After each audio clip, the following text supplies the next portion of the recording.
مسعود رضی اللہ عنہ فرماتے ہیں بندہ بعض دفعہ تجارت کا ارادہ کرتا ہے، اس وقت اللہ پاک اس کی طرف نظر رحمت فرماتا ہے اور فرشتوں سے فرماتا ہے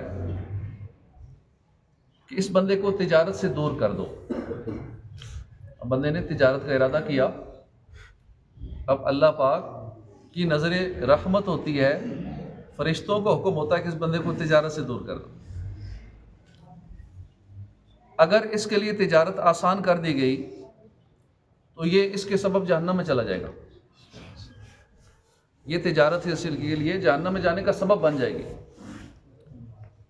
پس فرشتے اس کے اور تجارت کے درمیان حائل ہو جاتے ہیں۔ کیسی بات ہے کہ بندہ گھر سے نکلا، دکان پر پہنچا، اب چونکہ اللہ پاک نے اس پہ فضل فرمانا ہے، ارادہ الہی ہو گیا کہ اس پر خصوصی کرم اور احسان کیا جائے گا، لہذا فرشتوں کی ڈیوٹی لگا دی جاتی ہے۔ کس بات کی؟ یہ کہ آج سارے بازار کے گاہک اس کی دکان پر جمع کر دیے جائیں، نہیں، یہ ڈیوٹی نہیں۔ فرشتوں کی ڈیوٹی لگ جاتی ہے کہ آج اس کی دکان پہ کوئی گاہک نہیں آنا چاہیے، کوئی کسٹمر اس سے کوئی چیز پرچیز نہ کرے، یہ ڈیوٹی لگ جاتی ہے۔ کیوں؟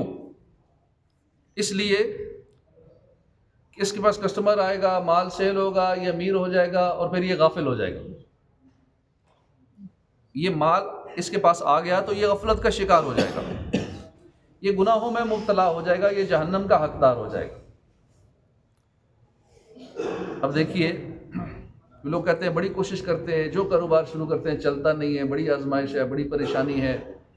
ہو سکتا ہے ہمارے حق میں یہ بہتر ہو، کیونکہ ہمارا رب ہمیں بہتر جانتا ہے نا، جس نے ہمیں تخلیق کیا، جس نے پیدا فرمایا، کہ ہمارے حق میں کیا بہتر ہے، ہمیں پیدا کرنے والا بہتر جانتا ہے۔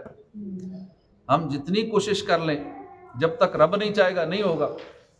ہم مارکیٹنگ کر لیں، فیس بک مارکیٹنگ کر لیں، ہم گوگل ایڈز کے ماسٹر ہو جائیں، میٹا ایڈز میں ہم جتنی ایکسپرٹیز حاصل کر لیں، جو چاہیں کر لیں، سوشل میڈیا پہ مارکیٹنگ کریں، SEO کریں اپنی سائٹس کی، دنیا بھر سے کسٹمر لانے کے لیے سارا زور لگا دیں، اللہ نہیں چاہے گا تو ایک کسٹمر بھی نہیں آئے گا، کیونکہ اللہ نے ارادہ یہ فرمایا اس کے بارے میں کہ میں نے اس کو دور رکھنے کی، یہ چیز اس کے لیے اچھی نہیں، یہ اس کو غافل کر دے گی، اس کو جہنم تک پہنچا دے۔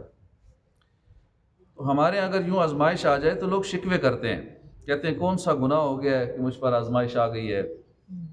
ایسا کہنا نہیں چاہیے، بلکہ یہ سوچنا چاہیے کہ یہ میرے گناہوں کی ہی شامت ہے، جس کی وجہ سے یہ آزمائش آئی ہے۔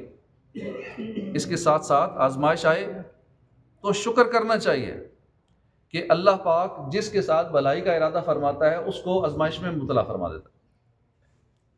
اب یہاں ایک اور بات ذہن میں رکھیے کہ ہمیں آزمائش کی دعا مانگنے کی اجازت نہیں ہے، کیونکہ روایتیں سن کے آزمائش کی ذہن تو بنتا ہے کہ آزمائش تو بڑی اچھی چیز ہے، لیکن دعا نہیں مانگنی کہ اللہ مجھے آزمائش میں مبتلا کر دے، یا اللہ مجھ پہ مصیبتیں ڈال دے، یہ منع ہے۔ آزمائش کی دعا مانگنے کی اجازت نہیں ہے۔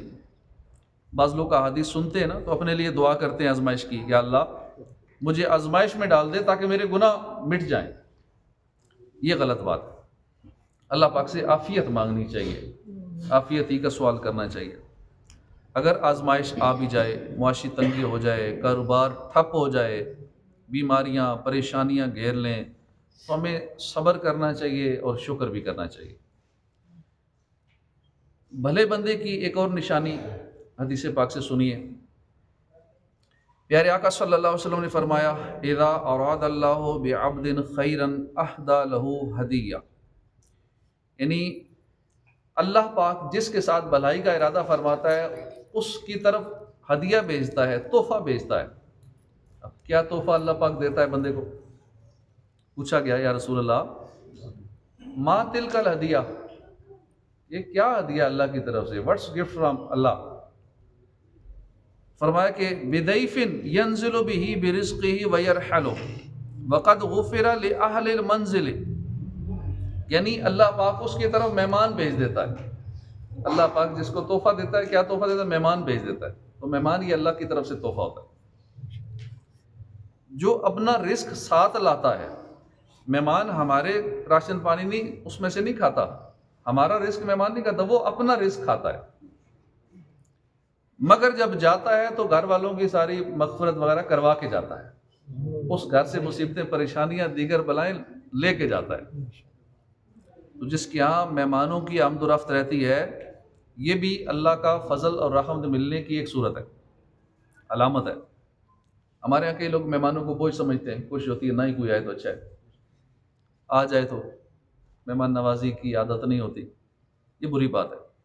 مہمان تو اپنا رزق ساتھ لاتا ہے، ہمارے لیے تو مفت کی غنیمت ہے، ہم اس کی مہمان نوازی کریں، اس کے ساتھ حسن اخلاق سے پیش آئیں، اچھی طرح خاطرداری کریں گے تو انشاءاللہ بخشش کے حقدار ہو جائیں گے۔ رسول ذیشان صلی اللہ علیہ وسلم نے فرمایا لا خیر فی من لا یضیف، یعنی اس بندے میں کوئی بھلائی نہیں ہے جو مہمان نوازی نہیں کرتا، جو مہمان نوازی نہیں کرتا وہ اچھا نہیں ہے۔ اب کس حد تک اہمیت دی جا رہی ہے مہمان نوازی کو کہ آدمی کی اچھائی اور برائی، اس کے شر اور اس کی بھلائی کا معیار مہمان نوازی ہے۔ جو مہمان نواز ہے، مہمان کی عزت کرتا ہے، اس کو راحت آرام پہنچاتا ہے، مہمان آئے تو خوشی سے کھل اٹھتا ہے، وہ آدمی بہت اچھا ہے، اس کے کردار، اس کے اخلاق میں، اس کی سیرت اور ذات میں بھلائی ہے۔ اور جو بندہ مہمان کی عزت نہیں کرتا، مہمان گھر آ جائے تو اس کا چہرہ مرجھا جاتا ہے، دل ہی دل میں پریشان ہو جاتا ہے، استطاعت ہونے کے باوجود مہمان کی اچھی طرح میزبانی نہیں کرتا، ایسے آدمی کے اخلاق و کردار اور اس کی ذات میں کوئی بھلائی نہیں ہے۔ اب ہم پھر اپنے اوپر غور کر لیں، ہر ایک اپنی کیفیت پہ غور کر لے، جب مہمان آئے تو ہمیں کیسا لگتا ہے، اندر کی کیا کیفیت ہوتی ہے، تو بس اسی بیس پہ ہم اچھے یا برے ہیں۔ اللہ پاک ہمیں اچھا بنائے، آمین بجاہ نبی الامین صلی اللہ علیہ وسلم۔ الحمدللہ۔